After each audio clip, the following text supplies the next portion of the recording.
안녕하세요. AI 코딩 연구소 바이브랩스입니다.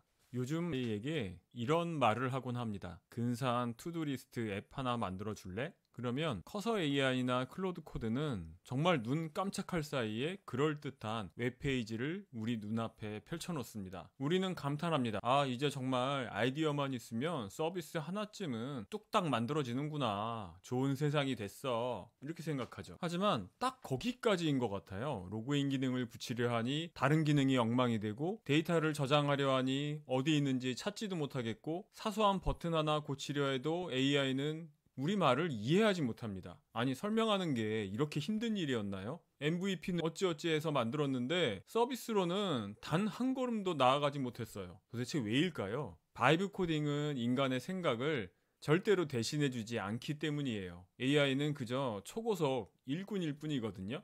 현장을 감독하는 대상은 인간이어야 하는데 우리는 그 현장 감독이 가져야 할 최소한의 지식 설계도조차 가지고 있지 못하다라는 겁니다. 당신이 AI에게 요청하는 사람이 아니라 AI를 리딩하는 감독이 되어야 하는 이유가 여기에 포함되어 있습니다. 자, 이 화면, 이 그럴듯해 보이는 웹사이트는 무엇으로 이루어져 있을까요?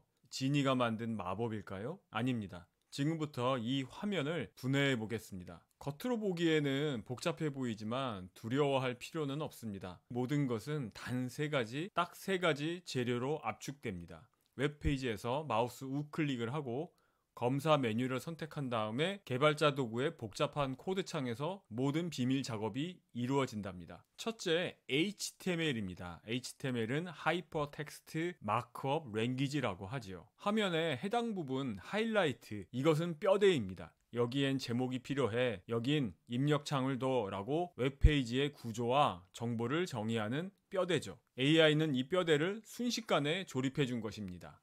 우리는 방금 HTML이 뼈대라는 사실을 알았습니다. 그렇다면 질문은 이겁니다. 이 텍스트로 된 뼈대 설계도를 보고 누가 어떻게 이 눈에 보이는 화면이라는 건물을 짓는 걸까요? 그 현장 건설자가 바로 우리가 매일 쓰는 크롬이나 엣지와 같은 웹브라우저입니다. 최근에는 오픈AI에서 아틀라스라고 하는 AI 기반의 브라우저까지 출시했죠. 그리고 이런 건설자는 아주 성실하고 정직하며 순서대로 일합니다. 첫째, 브라우저는 우리가 AI에게 받아온 HTML 설계도를 위에서부터 한 줄 한 줄 읽어 내려갑니다. 둘째, 브라우저는 단순히 읽고 화면에 그림만 그리지는 않습니다. 치명적으로 중요한 단계가 하나 있는데요. 바로 이해하는 단계입니다. 브라우저는 설계도를 읽으면서 머릿속에 이 건물의 가상 구조도를 그리기 시작합니다. 이 설계도를 보니 가장 큰 몸통,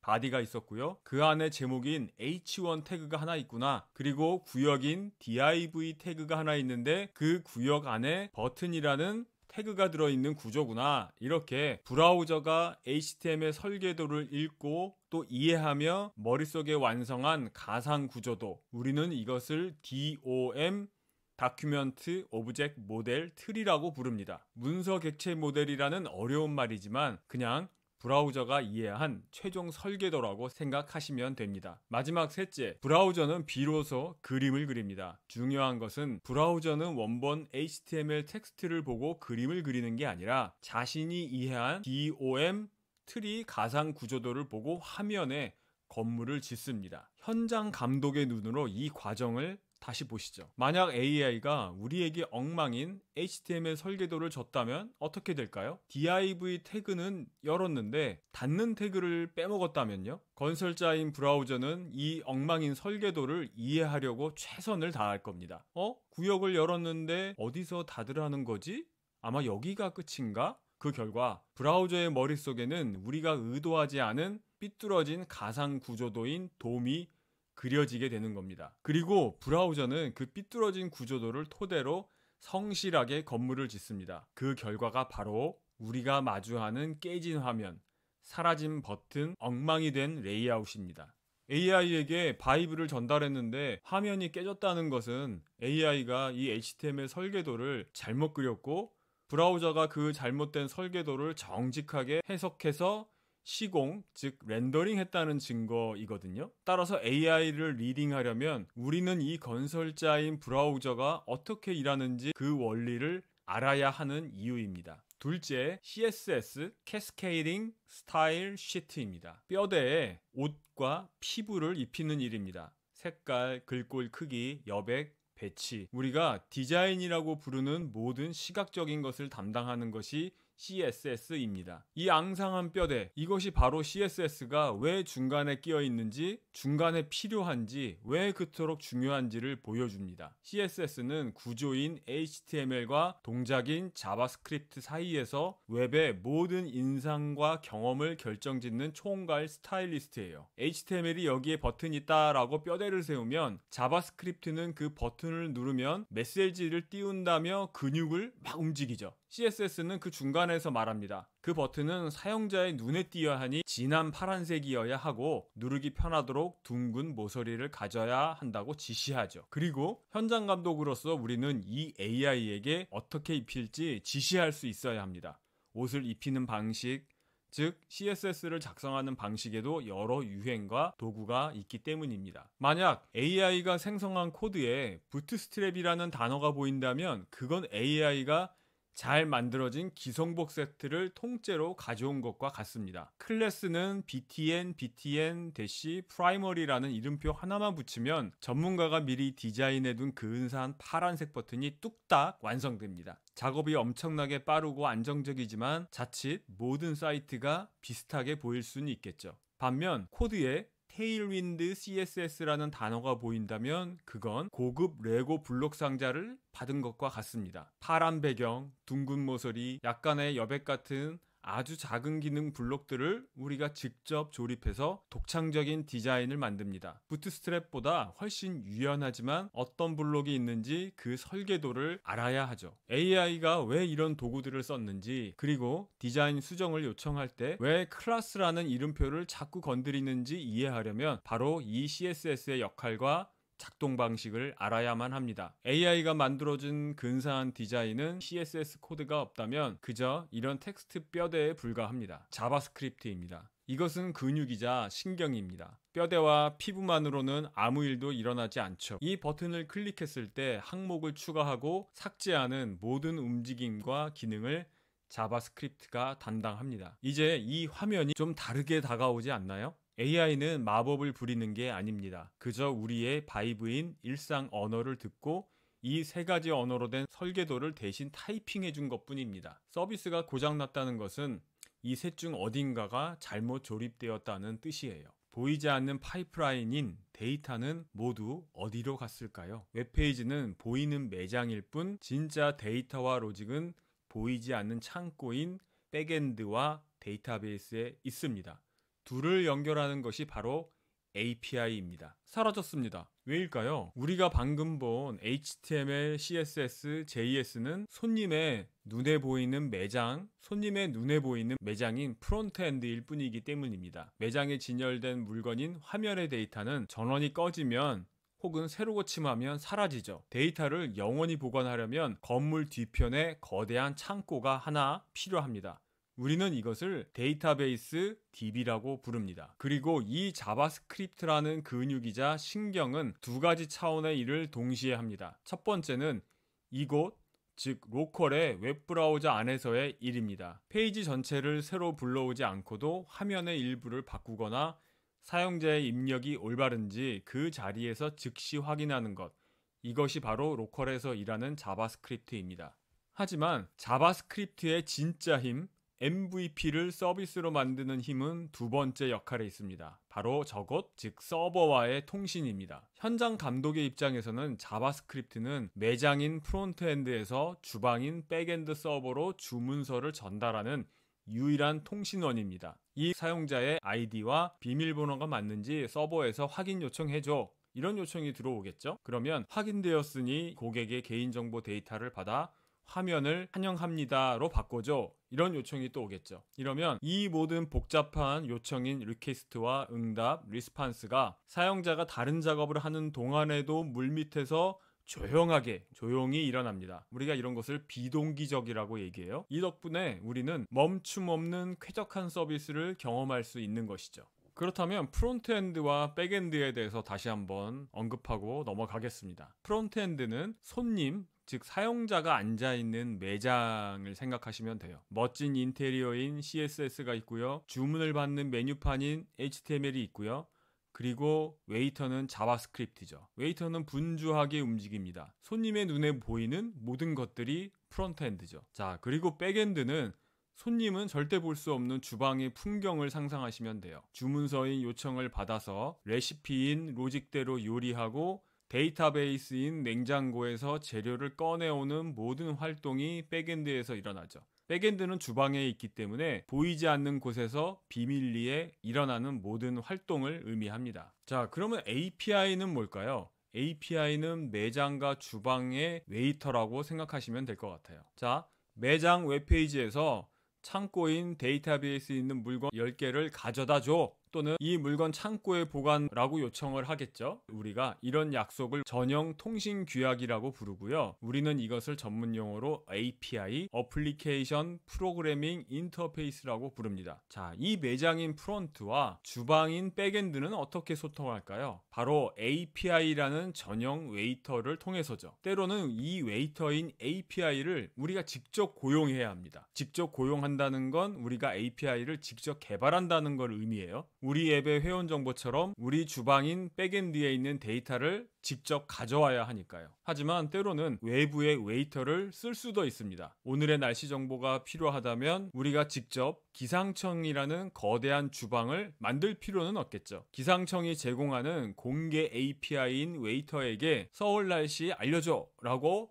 부르면 약속된 언어로 우리는 물어봐야 될 거예요. 그 결과인 데이터만 받아와서 우리 매장에 보여주기만 하면 되는 겁니다. 여러분의 MVP가 정상적으로 작동하지 않는 이유는 AI가 이 보이지 않는 파이프라인인 API나 창고 데이터베이스를 제대로 연결하지 않았거나 혹은 애초에 그런 설계도를 요청하지 않았기 때문이에요. 바로 이 창고 데이터베이스가 MVP와 진짜 서비스를 가르는 거대한 장벽이에요. 사실 바이브 코딩을 시도하는 기획자와 디자이너의 프로가 바로 이 지점에서 쓰러지고 서비스 만드는 일을 포기하고 맙니다. 왜일까요? 데이터베이스는 단순히 데이터를 보관하는 곳뿐만 아니라 체계적으로 정리하고 효율적으로 검색하며 안전하게 관리하는 전문 시스템이기 때문입니다. 자, 그렇다면 DB 유형은 어떤 것이 있을까요? 크게는 RDBMS와 NoSQL이라는 두 가지 형식으로 나눌 수 있습니다. 이해하기 쉽게 엑셀이나 노션을 한번 떠올려 보죠. 어떤 데이터베이스는 즉 RDBMS는 엑셀처럼 작동합니다. 회원이라는 이름을 가진 시트가 있고요. 또 상품이라는 시트를 만들고 각 시트에 이름, 가격처럼 엄격한 여린 컬럼과 스키마 같은 것들을 미리 다 정의해 두죠. 체계적이고 데이터가 중복되어 있지 않습니다. MySQL이나 PostgreSQL 같은 것들이 그쪽에 속합니다. 또 어떤 데이터베이스는 노션 페이지와 비슷합니다. 훨씬 자유롭죠. 어떤 페이지에는 이름과 태그만 넣고 다른 페이지에는 이름과 첨부 파일, 긴 글을 마음대로 넣습니다. 유연하고 빠릅니다. 몽고DB와 파이어베이스 같은 것들이 속합니다. 심지어 창구의 위치도 다릅니다. 내 컴퓨터에 보관하는 SQLite처럼 로컬에 짓는 임시 창고가 있고요. 슈퍼베이스나 MySQL처럼 모두가 접속하는 거대한 중앙물류센터가 있기도 합니다. AI에게 데이터 저장해줘 라고 말하는 것은 어떤 종류의 창고인 RDBMS를 쓸 것인지, NoSQL 기반의 데이터베이스를 쓸 것인지, 또 어떤 구조로 지어서 어떤 규칙인 SQL 쿼리를 쓰고 물건을 넣고 뺄지, 이런 모든 설계도를 한꺼번에 지시하는 것과 같습니다. 따라서 AI가 이 설계도도 없이 임시 창고인 로컬 스토리지에 지었기 때문에 여러분의 데이터가 새로 고침 한 번에 무너져 내린 거예요. 방금 우리는 AI에게 로컬 스토리지라는 창고를 사용하라고 지시했었죠. 이것은 앞서 말한 거대한 창고인 서버 데이터베이스와는 차원이 달라요. 이것은 내 컴퓨터, 정확히는 웹 브라우저 안에 마련된 작은 원룸이나 사물함 같은 거예요. 로컬 스토리지의 열쇠는 오직 자바스크립트만 가지고 있습니다. 이 서버는 이 사물함의 존재 자체를 몰라요. 오직 나인 브라우저만 알고 있죠. 다크모드 설정처럼 서버까지 굳이 왔다 갔다 할 필요 없는 간단한 사용자 설정이나 우리 예제처럼 임시 투두리스트를 저장하기에는 딱 좋은 겁니다. 다음 로컬 스토리지와 쿠키를 비교해 볼 건데요. 그런데 내 브라우저에 저장한다고 하니 쿠키를 떠올리는 분도 계실 겁니다. 쿠키 역시 내 브라우저에 저장되는 아주 작은 데이터 조각이거든요. 하지만 그 목적은 완전히 다릅니다. 로컬 스토리지가 사물함이라면 쿠키는 이름표 또는 출입증이에요. 쿠키의 핵심은 이것입니다. 내가 자바스크립트를 쓰려고 저장하는 것이 아니라 서버가 나를 기억해 주길 바라며 발급하는 인증서라는 것이죠. 브라우저는 서버에 접속할 때마다 저는 아까 로그인했던 이석현입니다 라는 증거로 제 이름표인 쿠키를 자동으로 함께 보냅니다. 로그인 상태 유지 기능의 핵심 원리죠. 현장 감독으로서 우리는 AI에게 명확히 지시해야 합니다. 지금 필요한 데이터인 브라우저가 있다고 생각해 보시죠. 나인 브라우저만 알면 되는 사물함인 로컬 스토리지가 그 안에 속한 물건인지 아니면 서버와 신원을 확인하기 위한 이름표인 쿠키인지 말입니다. 하지만 서비스를 만들다 보면 AI가 만든 코드도 우리가 수정한 코드도 반드시 고장이 날 수밖에 없어요. 버튼은 먹통이고 데이터는 오지 않습니다. AI에게 왜 안 돼? 라고 물어봐도 엉뚱한 대답만 하죠. 이때 우리는 AI가 아닌 기계 그 자체의 목소리를 주의 깊게 들어야 합니다. 아까 열었던 개발자 도구인 F12를 클릭해서 엽니다. 이번에는 엘리먼트 탭이 아니라 콘솔 탭을 주의 깊게 살펴봐야 합니다. 무서운 콘솔 에러 메시지를 살펴볼 건데요. 콘솔 탭을 클릭하고 빨간색 에러 메시지를 주의 깊게 살펴봐 주세요. 이 콘솔 창은 건설 현장인 웹페이지의 무전기이자 블랙박스입니다. 우리 눈에 보이는 화면 뒤에서 일어나는 모든 일, 모든 통신과 사건이 이곳에 블랙박스처럼 시간순으로 기록됩니다. 이 콘솔은 크게 두 가지 종류의 메시지를 우리에게 보여줍니다. 첫째는 AI나 개발자가 일부러 남긴 로그입니다. 그리고 둘째, 바로 브라우저가 현장에서 우리에게 직접 외치는 에러의 고함 소리입니다. 이 빨간 줄이 보이시나요? 이것이 바로 에러 메시지입니다. AI가 놓친 부분 혹은 우리가 코드를 잘못 짜서 혹은 우리가 잘못 지시한 부분을 브라우저가 나 이 부분 모르겠어 라고 비명을 지르는 겁니다. 화면에 콘솔 로그라는 메시지가 보이죠? 이것은 어두운 파이프라인을 점검하는 손전등과 같습니다. 이 코드가 이 지점까지 무사히 도착했는가? 이때 변수의 값은 무엇이지? 이런 것들을 확인하기 위해 개발자가 고의로 남기는 발자국이죠. 또 다른 중요한 단서는 로그입니다. 개발자들은 코드가 잘 작동하는지 확인하기 위해 콘솔 창에 이 메시지를 찍어봐 라고 콘솔 로그라는 메소드를 사용해서 표식을 심어둡니다. 이것은 어두운 파이프라인을 점검하는 손전등과 같아요. 코드가 지점까지 무사히 도착했는지 혹은 코드가 이 부분을 정확하게 실행을 하고 있는지 알려주는 유일한 신호와 같죠. 방금 보신 콘솔 로그라는 명령어, 이것이 바로 현장 감독인 우리가 자바스크립트라는 보이지 않는 일꾼에게 지금 즉시 이 상황을 보고하라 라고 명령하는 무전기라고 생각하시면 됩니다. 문법은 매우 간단합니다. 콘솔은 콘솔 창이라는 무전기 채널을 의미하고요. 로그는 기록을 남기겠다라는 송신 버튼을 누르는 행위죠. 그리고 그 괄호 안에는 우리가 듣고 보고 싶은 내용을 차분하게 넣습니다.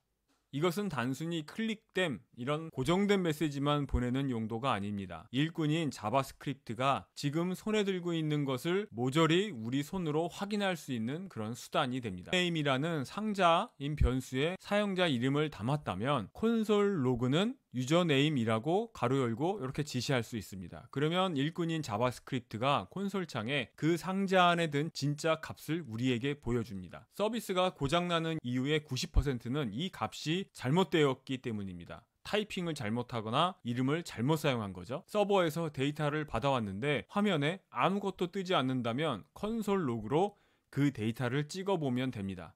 아마도 데이터가 빈 상자인 널이나 undefined로 왔거나 우리가 예상한 설계도의 형식과 다르게 왔다라고 전달해 줄 겁니다. 로그를 확인하는 습관, 이것이 바로 현장 감독의 가장 기본적이면서도 강력한 현장 점검 스킬이라고 보시면 되겠습니다.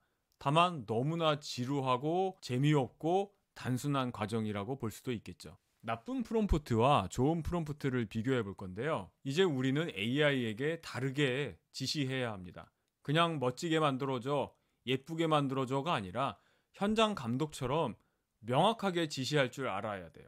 좋은 프롬프트는 이렇게 되는 거죠. 지금부터 너는 웹개발 전문가야. 우리는 투두리스트를 MVP로 만들 거야. 첫 번째 프론트엔드 보이는 부분은 HTML로 기본적인 구조를 잡아줘. 제목인 H1 태그, 입력창은 input, 추가 버튼은 버튼, 목록은 UL이 필요해. CSS는 모던하고 미니멀한 스타일로 적용해줘. 배경은 흰색, 텍스트는 백을 사용해.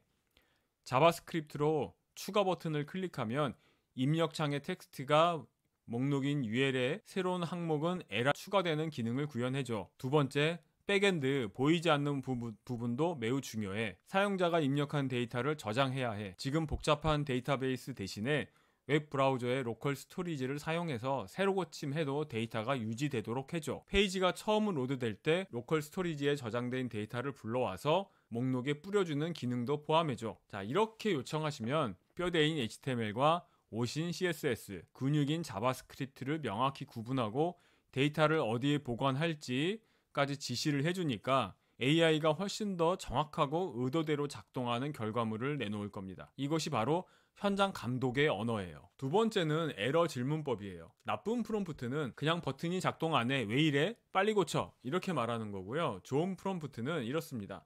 기능을 수정 중인데 버튼이 작동하지 않아. 목표는 추가 버튼을 누르면 데이터를 서버 API로 전송해야 해. 두 번째, 문제가 이런 게 있어. 버튼을 눌렀더니 개발자 도구 콘솔 창에 이런 에러 메시지가 발생했어. 에러 메시지를 콘솔 창에서 복사해서 프롬프트에 보내야 되겠죠? 이건 내가 수정한 자바스크립트 코드야 하고 수정한 코드 블록을 보내줍니다. 마지막에 분석 요청을 하죠. 이 에러의 원인이 뭐야? 그리고 코드를 어떻게 수정해야 정상적으로 API를 호출할 수 있어? 이렇게 물어보는 겁니다. AI는 점쟁이가 아니에요. 명확한 로그와 에러 코드라는 단서를 손에 쥐어줘야 비로소 AI는 유능한 부사수 개발자로서 우리를 도울 수가 있는 거예요. AI는 놀라운 일꾼이지만 어떤 변수의 데이터를 담을지, 어떤 자료 구조가 더 효과적일지, 이 기능이 10만 명의 사용자를 감당할 수 있을지, 그런 확정성을 갖고 있을지, 해커의 공격을 막아낼 수 있는 보안을 갖고 있는지 스스로 절대로 고민하지 않습니다. AI가 스스로 판단하지 못하는 그것들, 현장 감독의 설계도에 반드시 들어가야 할 이 핵심 개념들을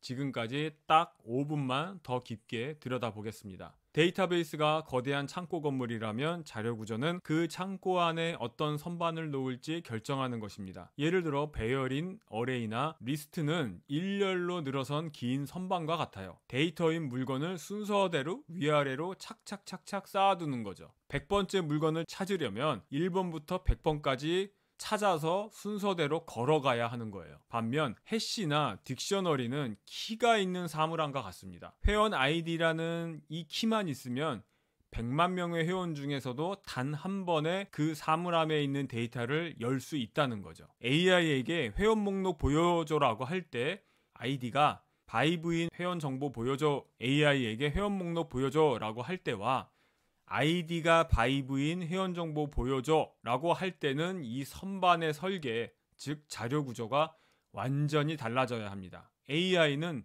이런 효율을 스스로 고민하지 않습니다. 적인 절차이자 레시피예요. AI에게 가장 인기 있는 상품 순으로 보여줘 라고 지시했다고 하죠. AI는 일단 작동하는 레시피인 알고리즘을 우리에게 줄 겁니다. 하지만 그 레시피가 100만 개의 상품을 1초 만에 정렬하는 최고의 레시피일까요? 아니면 10분이 걸리는 너무나 비효율적인 레시피일까요? 그 효율을 판단하고 더 빠른 정렬 레시피로 바꿔줘라고 개선을 지시하는 것이 바로 현장 감독의 말인 알고리즘입니다. AI가 왜 자꾸 Next.js, Vue, Remix, 장고와 같은 어려운 말을 쓸까요? 바닐라 자바스크립트가 망치, 못 같은 날 것의 도구라면 Next.js와 같은 프레임워크들은 전문가들이 미리 만들어 놓은 최고급 규격 창틀, 문, 벽체가 가득한 조립식 건축 공장입니다. 우리는 이 바퀴를 다시 발명할 필요가 없어요. 강력한 부품들을 가져와서 조립에만 집중하면 되는 거죠. 데이터 관리, 페이지 이동, 서버 통신인 API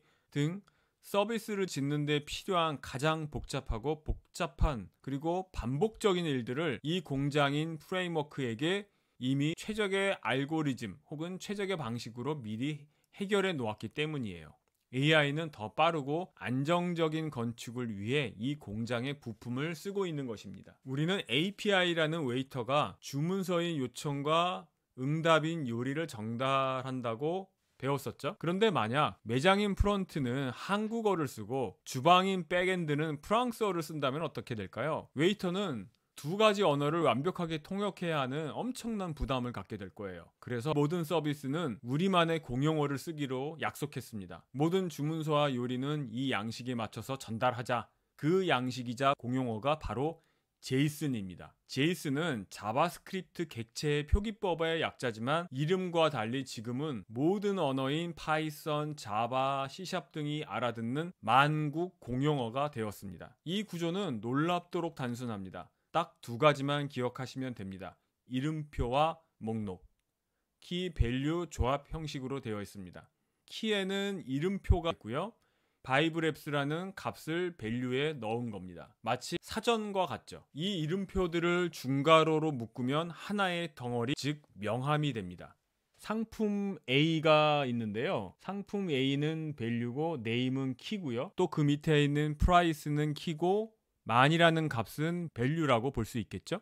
또 네임이라는 키에는 상품 B가 들어있고요. 또 프라이스에는 2만이라는 값이 들어있습니다. AI에게 상품 목록을 가져오는 API를 만들어줘 라고 지시했다면 AI 목록 안에 상품 정보가 여러 개 담긴 제이슨 형태의 레시피를 만들어서 매장인 프론트엔드로 보낼 겁니다. 현장 감독으로서 우리는 AI가 보낸 데이터인 제이슨이 우리가 요청한 양식, 이름표와 목록대로 잘 도착했는지 콘솔 로그로 볼 수 있어야 합니다. MVP를 넘어 진짜 서비스로 가는 길은 멀게 느껴질 수 있습니다. 하지만 오늘 우리는 그 여정의 가장 중요한 첫걸음, 무엇을 모르는지 아는 것을 해냈습니다. 여러분들은 지금까지 커서 AI와 클로드 코드로 바이브 코딩을 하시면서 여러분들이 무엇을 모르는지 그것조차 아마 모르셨을 거예요. 너무나 많은 것들이 비밀스럽게 커서 AI 내부에서 이루어졌을 테니까요.